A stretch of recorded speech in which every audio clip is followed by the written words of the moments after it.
Your health's the most important thing, and then it's your wealth, because that makes things a lot easier and better for you in life. And the one thing is health, wealth, and time. But for me, obviously, it's health and health only. You know, well, Callum and Eve were 9 and 11 when we lost Denise. The man they called Scotland's Braveheart, the captain who led his country onto the world stage, the defender who won a Premier League title at Blackburn Rovers, the footballer who was inducted into Scotland's Hall of Fame on the very same night his career began to unravel, was standing in a Preston courtroom at the age of 59, pleading guilty to harassment.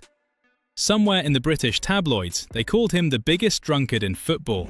That contrast between the man he was and the man he became, between the Braveheart he once thundered across Hampden Park and the broken figure answering to a magistrate in his late 50s, is exactly what this video is about. Because behind the court orders, behind the headlines, behind all of the public shame, there is a tragedy so complete, so thorough in its destruction, and so rooted in a single act of medical negligence that it forces you to ask a question most people have never thought to ask. How does one botched operation destroy an entire life? How does a routine cosmetic procedure carried out on a fit woman in her 30s at a private clinic in Lancashire end up dismantling a Premier League winner, a World Cup captain, a father of 4, piece by piece, across more than 2 decades? That is the story we are going to tell. Before we get into all of it, if stories like this hit different for you, go ahead and give this video some hype right now. Hit that hype button.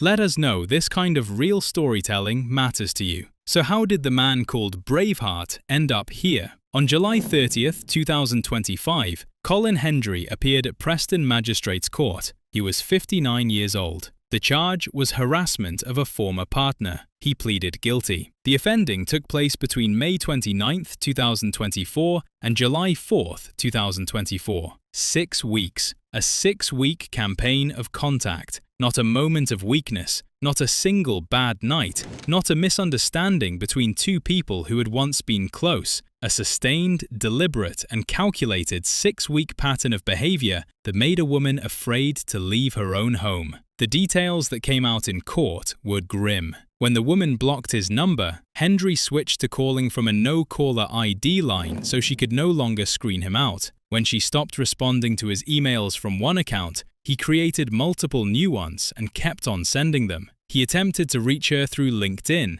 a professional networking platform, meaning he was turning her working life into a space she could no longer feel safe in either. And when none of that worked, he showed up at her house. Not once, repeatedly. And he arrived with flowers and gifts, as though the act of bringing a present somehow cancelled out the very real terror of an uninvited visit from a man who had already been clearly asked to stay away. The victim impact statement was stark and direct. She described feeling depressed and anxious throughout the period. She stated that she was unable to leave her own home without the constant fear that he might appear at any moment. Sit with that for a second. Your own front door becomes the only barrier between you and your dread. Every time your phone buzzes, it might be another email from a new account you have never seen before. Every set of footsteps outside your window could be him. That is not a minor inconvenience. That is a psychological siege. Hendry's explanation? He told the court he was simply concerned for the woman and for her dog. He maintained he was not harassing her. He insisted he was just worried about her welfare. Natasha Clark, senior Crown prosecutor for CPS Northwest, saw it differently. She stated publicly that Hendry had ignored the woman's clear wishes and breached boundaries she had deliberately put in place to protect herself. The court agreed with that assessment entirely. He was handed a 12-month community order, a restraining order was placed against him, and he was ordered to perform unpaid work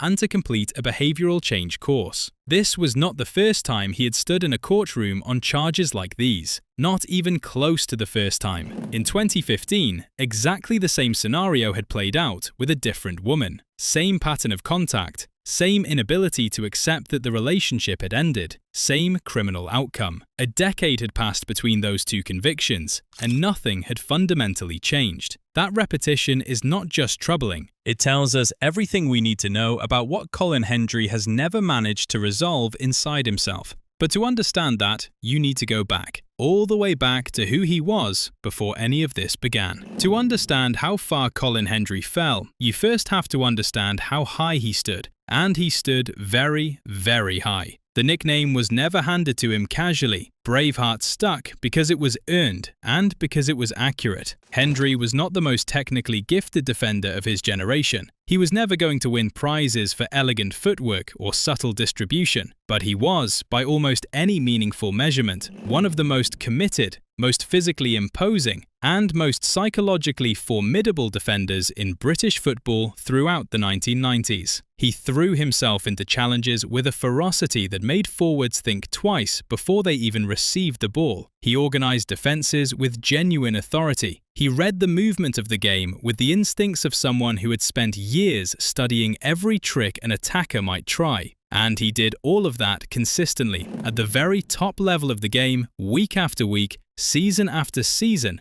for more than a decade. His club career fully reflected that standard. At Blackburn Rovers under Kenny Dalglish, Hendry was a cornerstone of one of the most surprising and celebrated title wins in Premier League history. In 1995, Blackburn lifted the Premier League trophy, disrupting Manchester United's grip on English football and announcing themselves as genuine champions of England. Hendry was not merely part of that squad, he was essential to what the squad could do. The solidity and organisation he provided at the back gave Alan Shearer and Chris Sutton the stable platform they needed to score the goals that ultimately won the league. He later moved to Rangers, where in 1999 he was part of a squad that accomplished the domestic treble, winning the Scottish Premier League, the Scottish Cup, and the League Cup all in the same year. 3 trophies in a single season. That is what elite performance looks like when it is translated into silverware. Internationally, he earned 51 caps for Scotland over the course of his career, and when Scotland qualified for the 1998 FIFA World Cup in France,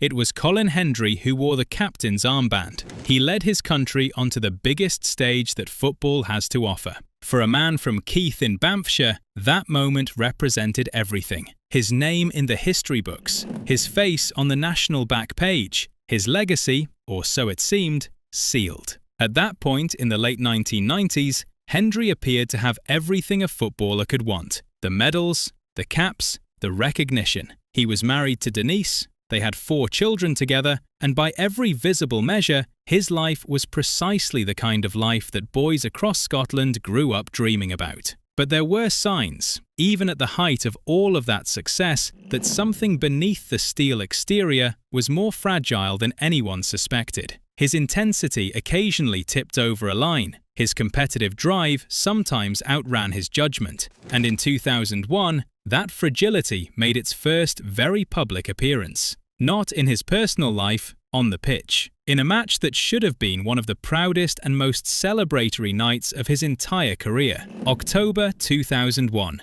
Hampden Park. Scotland versus San Marino in a World Cup qualifying match. On paper, this was supposed to be an easy and comfortable evening for the home side. San Marino were not a serious footballing force. A clean, professional win was what everyone expected, and a clean win is largely what they got. Scotland won 4-0. Hendry himself scored 2 goals. It should have been a perfect, joyful occasion. It was also the night of his official induction into Scotland's Hall of Fame. His contribution to the national game was being formally honoured. The crowd was warm, the setting was right, and everything pointed towards a night he could have been proud of for the rest of his life. And then he elbowed Nicola Albani. Albani was a 19-year-old San Marino defender. During an incident inside the penalty box, video footage captured Hendry elbowing him, not once, but twice. The impact was serious enough that Albani required hospital treatment. A teenager ended up in a hospital because of what Hendry did in a match that Scotland were already winning comfortably. Hendry's immediate response made the situation considerably worse. Instead of acknowledging what had happened, he accused Albani of exaggerating the severity of the injury. He claimed he had simply been trying to shrug him off in the box. This reflexive deflection, this instinct to deny before accountability could even be discussed,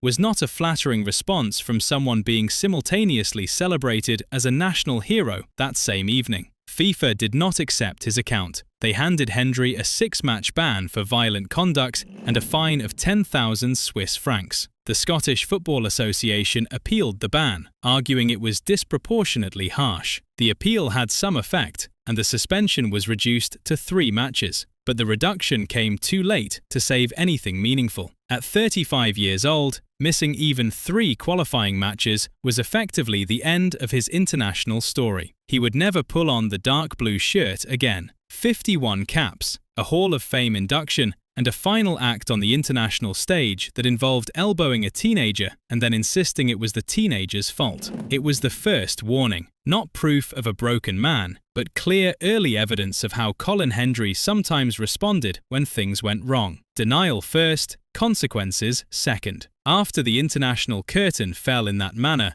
Hendry turned towards management. The shift from professional player to head coach is always a challenging one, but the circumstances surrounding Hendry's attempt made it almost unworkable from the very beginning. He was appointed manager of Blackpool in June 2004, taking over from Steve McMahon at a club competing in League One. On paper, his credentials were solid. He had played at the top level for over a decade. He had captained a national team under genuine pressure. He knew what high standards looked like from the inside. But the demands of the management role were in constant competition with something far more consuming and far more distressing happening at his home every single day. During his time at Blackpool, Hendry spoke candidly about the strain of trying to do both jobs at once. He described the daily reality of getting his 4 children to school each morning, managing the household, ensuring Denise had what she needed, and then driving to a football club that expected his full focus and attention. His wife had been seriously ill for 2 full years by the time he took the Blackpool appointment. The combination of full-time caregiving and full-time football management is not a weight that most people could carry for any length of time. Results suffered. Performances were poor and inconsistent. On November 29, 2005,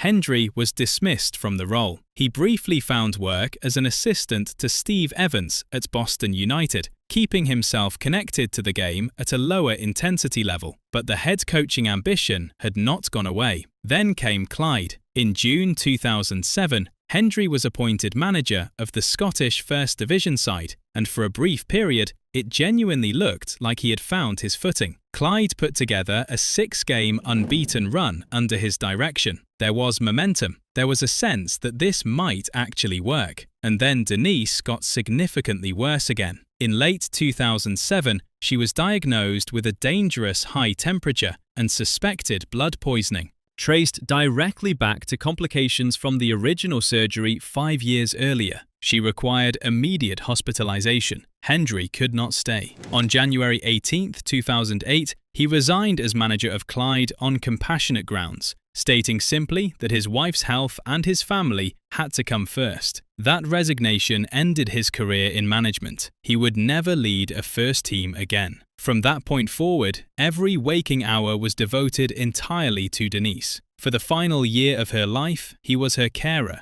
her companion, and the person holding everything together. The management failures were never purely about tactics or results. They were the casualties of a man being pulled hard in 2 directions, with one of those directions being a desperate fight to keep the woman he loved alive. To understand everything that followed, you have to understand what happened in April 2002, because what happened that month was not simply a family misfortune, it was a catastrophe that fundamentally redirected the rest of Colin Hendry's life and put it on a course from which he may never fully escape. Denise Hendry was a woman in her 30s with 4 children and a husband who had just been playing at a World Cup. After the birth of her 4th child, she decided to have a cosmetic procedure to help her regain her figure. It was described to her as routine. It was presented as low risk. A tummy tuck combined with liposuction at the private Hampden Park hospital in Preston, Lancashire. The kind of procedure carried out in private clinics across the UK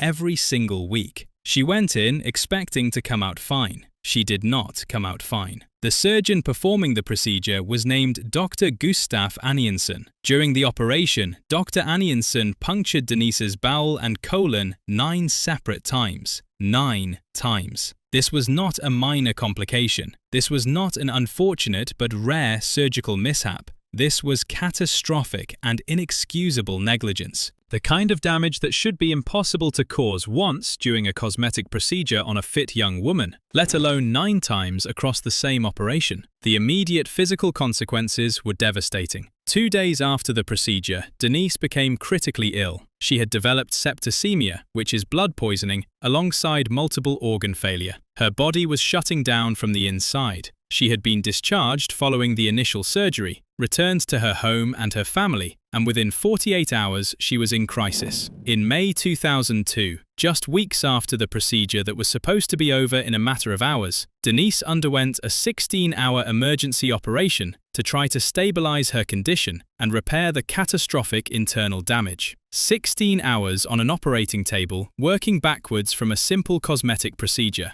During that emergency surgery, Denise suffered a cardiac arrest. Her heart stopped beating. For 4 full minutes, she had no pulse. Medical staff worked urgently to revive her. They did. But 4 minutes without oxygen reaching the brain, 4 minutes where she was clinically gone, came at a price that would be paid every day for the remainder of her life. Following the emergency surgery, Denise was placed on life support. She remained on life support for 6 weeks. 6 weeks during which Colin Hendry sat at her bedside, managed 4 children who were terrified of losing their mother, and tried to find a way to make sense of what a routine cosmetic procedure had done to his entire world. She survived. But survival, in this particular case, was not the end of the nightmare. It was only the beginning of a 7-year battle that would touch every corner of the Hendry family's existence and take from them things they could never get back. Between 2002 and 2009, Denise underwent more than 20 corrective surgeries. Each procedure was an attempt to manage the chronic infections, the internal scarring,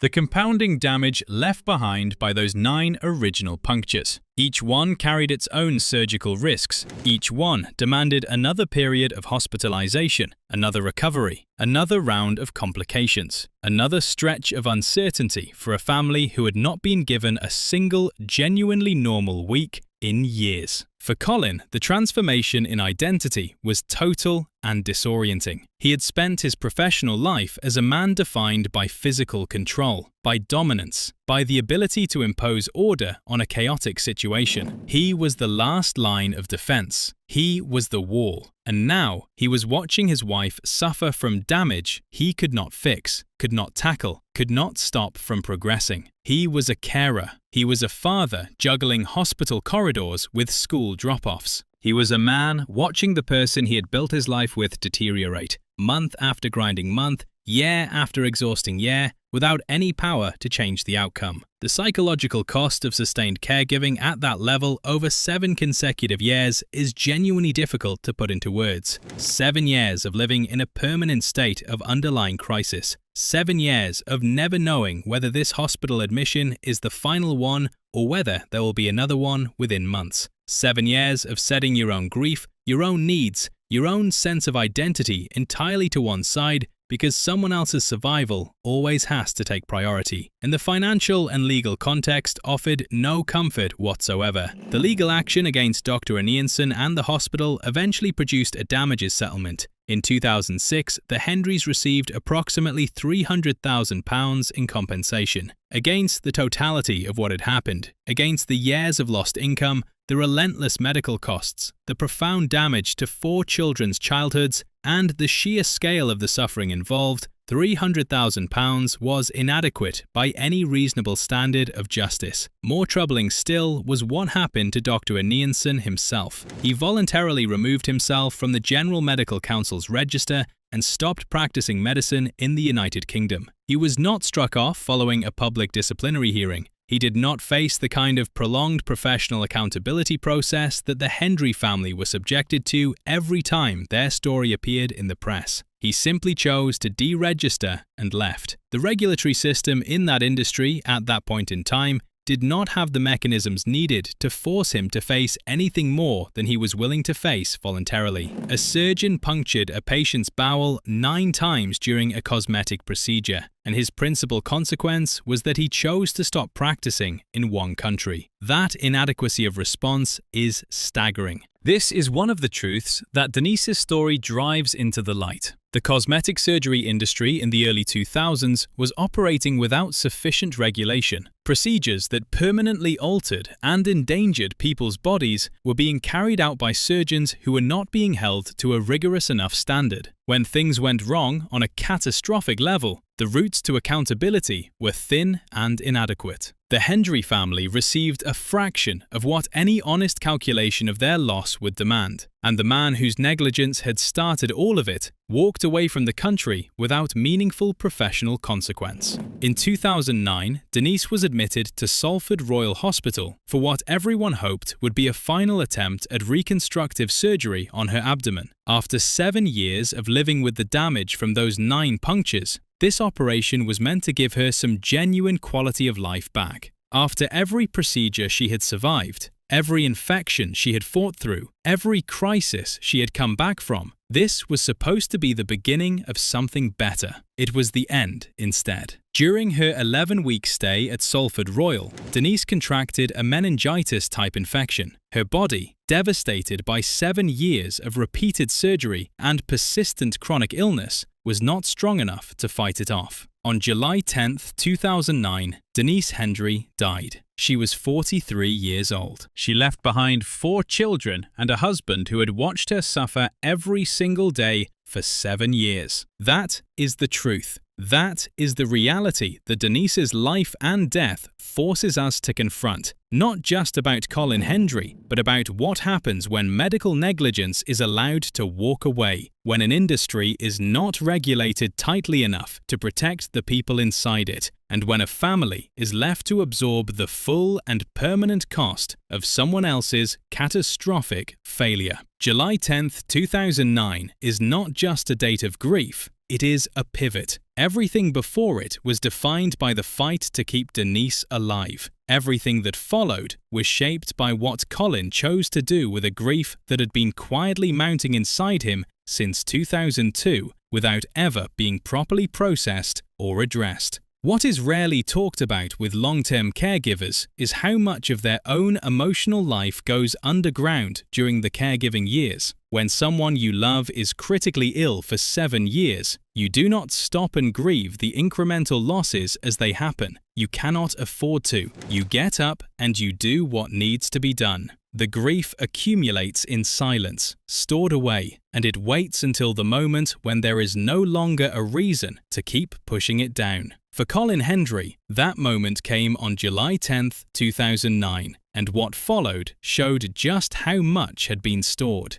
Grief that is suppressed does not dissolve, it waits. While Denise was ill, Colin had a function. He had a role. He was the carer, the protector, the anchor. That structure gave each difficult day a purpose, no matter how exhausting. When she died, all of it vanished overnight. The appointments were gone. The routines were gone. He was left with 4 children who had just lost their mother, a financial situation under extreme stress, and a grief that had been building for 7 years without ever being given room to breathe. She was buried. Public sympathy was real and widespread. For a brief moment, the world stopped to recognize what this family had endured. But sympathy fades, the silence grows, and in the silence that settled after the funeral, within 12 months of Denise's death, Colin Hendry was formally declared bankrupt at Blackpool County Court on June 23, 2010. The total debt stood at approximately £2.2 million. That is not a modest financial difficulty. That is the comprehensive and total financial destruction of a man who had earned significant sums across a successful and celebrated professional career. The breakdown of who he owed money to tells the whole story of how the collapse happened. The largest single creditor was HMRC, the taxman, owed more than £1.3 million. This debt originated from Hendry's investment in a film industry tax relief scheme, a vehicle that was widely used by high-earning athletes at the time. These schemes were structured around investments in British film production and were designed to significantly reduce personal tax liability. HMRC subsequently pursued many of them as forms of aggressive tax avoidance and demanded repayment of the sheltered amounts. Hendry had no way to satisfy the demand, but the tax bill was only one part of the wreckage. A spread betting company called SpreadX was owed somewhere between £40,000 and £65,000. That figure is a direct reflection of the gambling Hendry had admitted to as a coping mechanism following Denise's death. Booze and betting, in his own words, were how he had tried to numb what he was feeling. The gambling debts were the bill for that numbness. And then there were the people who had trusted him personally. His friend Hector McFarlane and McFarlane's wife Williamina were owed between £85,000 and £95,000. His late father's estate was owed approximately £65,000. His brother Graham was owed around £35,000. Denise's own parents were owed around £10,000. These were not financial institutions built to absorb losses. These were family members and close friends who had believed in him and lent him money when he said he needed it. Hendry had applied for an individual voluntary arrangement, an IVA, which would have allowed him to repay his debts at a manageable pace over time. 55% of his creditors voted to reject it. They chose full asset liquidation instead. That percentage tells you how much goodwill had already been exhausted and how little confidence remained among the people he owed money to that a gradual repayment plan would ever actually be honoured. When more than half of your creditors would rather take whatever can be liquidated immediately than wait for you to pay them back over time, it tells you something about the trust that has already been lost. The assets were liquidated accordingly. His Grade 2 listed mansion in Lytham, Lancashire, valued at around £1.7 million, was sold. But after mortgages and secured loans were cleared from the proceeds, there was nothing left over for the other creditors. The sale of the house produced zero cash for the people standing in line waiting to be repaid. He was also required to hand over his winners' medals, including his 1995 Premier League medal and his Rangers treble medals from 1999, to the League Managers Association as security against his debts. The physical objects that represented the highest achievements of his career, the tangible proof of everything he had worked for, were surrendered as collateral. One particular email from 5 months before Denise died tells you everything about the timeline. Hendry had written to Hector McFarlane requesting a personal loan of £50,000. He described his cash flow as zero and wrote that the vultures were circling. This email was written while Denise was still alive. The financial ruin had not waited for the grief to set in. The desperate choices, the risky investments, the borrowing from friends, all of it had already been set in motion. Tragedy explains pain. It does not explain every decision made inside that pain. The money owed to Hector McFarlane did not stay as a quiet debt on a court filing. In June 2012, the resentment behind it exploded into violence at an Italian restaurant in Lytham. McFarlane had been Hendry's closest friend. He had carried Denise's coffin at her funeral and lent Hendry somewhere between £85,000 and £95,000 at a time when the family desperately needed it. Under the bankruptcy terms, Hendry was repaying his creditors at £1,000 per month for 3 years, a total of £36,000, meaning McFarlane was looking at recovering less than 2% of what he had lent. At the restaurant, McFarlane punched Hendry's daughter Reagan in the face, knocking her to the floor, before turning on Hendry and shouting about the unpaid debt. He later pleaded guilty to assault and was ordered to pay compensation. But the violence was not random. It was the visible explosion of an open wound that had been festering for years.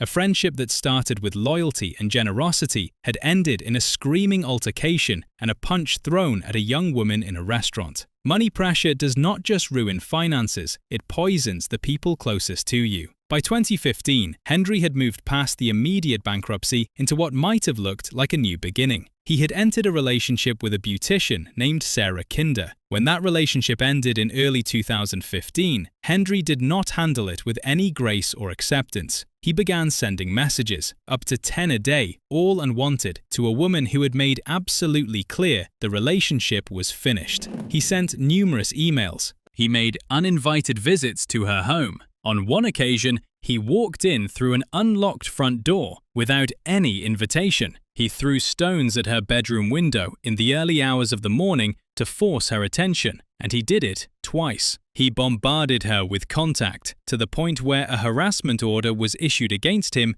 even before his formal arrest. The court used the word bombardment. That word does not describe a confused man who had lost his way. That word describes a sustained and deliberate assault on another person's right to feel safe. In court, he described himself as being in emotional turmoil and said he could not understand why the relationship had ended. He pleaded guilty to harassment without violence. He received a 12-month community order and 100 hours of unpaid work. In the same period, in the early hours of February 21, 2015, he was stopped by police and found to be nearly twice the legal alcohol limit. He admitted drink driving and received a 17-month driving ban. Two events running in parallel at the same point in his life: a man reaching for alcohol to cope and refusing to accept the end of a relationship. The drink driving stop and the harassment charge were not separate stories. They were the same story told in two different settings, about a man who was not managing grief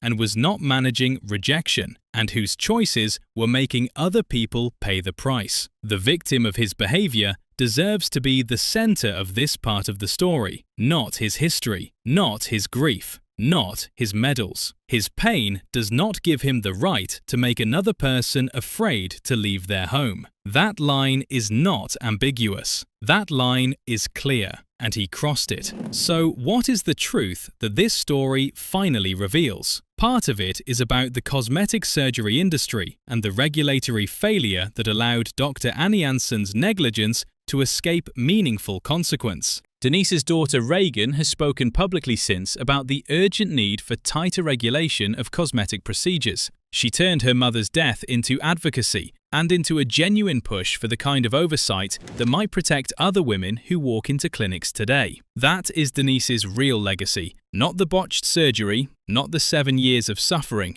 a voice that kept speaking after she no longer could. Part of the truth is also about athletes and the financial vulnerability that comes with high earnings and low financial literacy. Risky tax schemes catching high-profile sports people is not a story unique to Hendry. It is a structural problem that has destroyed fortunes across British sport for decades. But the truth most directly connected to Colin Hendry himself is the most uncomfortable one. His story reveals a persistent pattern rooted in an inability to process loss and rejection. The San Marino incident was the first glimpse of it: the denial, the deflection, the refusal to own what he had done. In 2015, when a relationship ended, the same pattern returned. In 2024, a full decade later, at the age of 59, the same loop ran again, unchanged, as though nothing had been learned in the years between. He was a genuinely great footballer. The Braveheart persona was earned, and his achievements on the pitch were real. He also cared for his wife through a 7-year medical ordeal that would have collapsed most people long before it ended. Both of those things are true, and both deserve acknowledgement. But greatness in the past does not erase harm in the present. The only measure of what comes next is whether he finally chooses differently, and whether, after all of this, after the losses and the courtrooms and the community orders, he gets the real help that his story has been demanding for a very long time. If this one moved you, drop a comment below and tell us what you think. Stories like this one deserve the conversation. If you are not subscribed yet, now is the time to change that. And give the video a like so more people get to hear the full truth behind this story.